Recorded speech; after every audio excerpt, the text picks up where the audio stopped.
There is a brand new 2026 Bitcoin price prediction that I want to share with you in today's video. Let's get right into all things Bitcoin. Welcome back to the channel. It's your boy Crypto RJ. We're going to be talking about Bitcoin to 1 million. Okay, this is the channel where I give you guys daily videos going over news updates, price predictions, actual Bitcoin news, whether that's company buying or a country buying, everything you need to know and everything you need to follow and learn and stick around with so you can understand when Bitcoin is going to go to $1 million.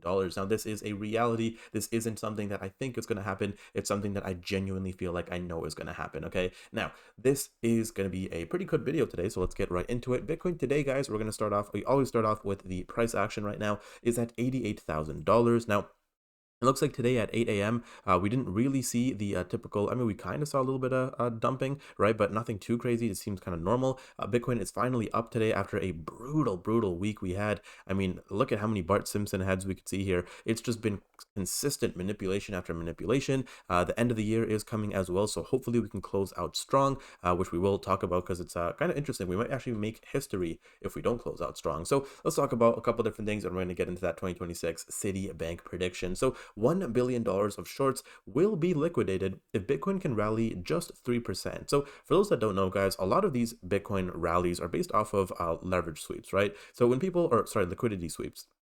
So when a lot of people are using leverage, and you can kind of see a lot of people are going to get leverage or liquidated at certain prices, the market makers are going to make that happen, right? So for example, this $1 billion short liquidation at $91,000, I don't know if people are really going to be hunting that because a lot of liquidity hunts happened at, let's just say 3 billion or 5 billion, whatever. So basically what this means is if Bitcoin hits $91,000, this much amount of leveraged shorts will just evaporate, right? So a lot of market makers are going to try and push for these type of things. This is usually a good indicator to look at. By no means is it law and by no means is it guaranteed to happen, but it's just something I want to share in this video because there will be multiple times where I refer to something like this on this channel. Okay, now some more indicators is something that I can personally agree with and something that I see a lot of people are starting to see is engagement. So obviously, guys, I've been in crypto YouTube for years now. I mean, I've had multiple different channels. The ones I really post on right now are this one and my Crypto RJ channel. And engagement, views, likes, everything are just very low. And usually what happens and what this means is people just aren't interested, right? I mean, yes, there's an argument to be made that, yeah, maybe I'm a bad YouTuber, but that's really not the case. I mean, I've seen countless YouTubers, countless people on Twitter, just everywhere, just talking about how views are just kind of shit right now. Okay, so with that being said, this is probably 2 times worse than the depths of the last bear market, which is crazy. Okay, now Bitcoin Archive, super cool page. We use their content a lot on this channel to kind of read through articles and stuff like that. 99% of the comments are AI bots, right? And if people weren't so mad fighting about QC or spam, it would be dead quiet.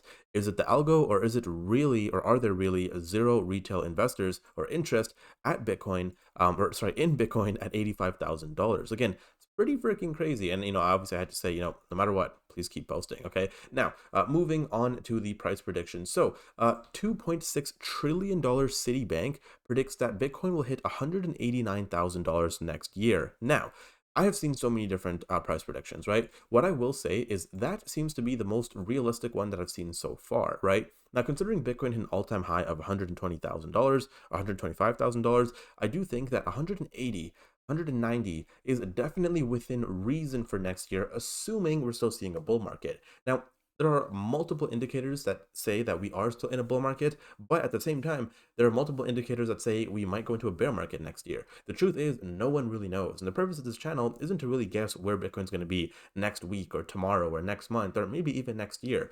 The truth is, the purpose of this channel is to see where Bitcoin will get in 5 years or maybe 10 years. I've been holding Bitcoin for well over 4 years now, almost 5 years. And I will say, you make the most amount of money in Bitcoin when you hold and you buy the dips. You don't make money by trying to trade or trying to see where Bitcoin's going to be next week. That's just not where the money is. If you want to make money on a short time frame, go trade meme coins, right? Which is why I have a whole dedicated channel just for that. With Bitcoin, you buy and hold. You build wealth. You really grow your net worth over time as opposed to trying to time the market. Now, some more news from North Korea. Hackers have stolen a record $2 billion of Bitcoin and crypto in 2025. That's actually nuts to think about. We also have Elon Musk tweeting about Bitcoin. He basically says energy is the true currency, in which he said multiple times that Bitcoin works really well because it's a currency based off of energy. You know, you can't fake energy, you can't print it. You need to actually have it move around. Now, if you take a look at the Bitcoin yearly candles, Bitcoin has never had two yearly red candles in a row. So you know what this means, right? Now, guys, Bitcoin for the past year, obviously this isn't year to date, but in the past year is down 9.4%, which is pretty interesting because, again, if you actually take a look at it, guys, never have we seen two red candles, right? If we had a red candle, we always had green after. So assuming last year was last year was a red candle, or sorry, this year would have been a red candle, next year more likely we're gonna be freaking bullish. Okay, so guys, that is gonna be it for today's video. If you did enjoy it, all I ask you guys to do is leave a like and subscribe down below. I'm trying to get to 25 subscribers before the year ends. I know it's a pretty ambitious goal maybe, but if that could happen, that would be great. Guys, that is it for today. I'll see you all in the next one. Take care.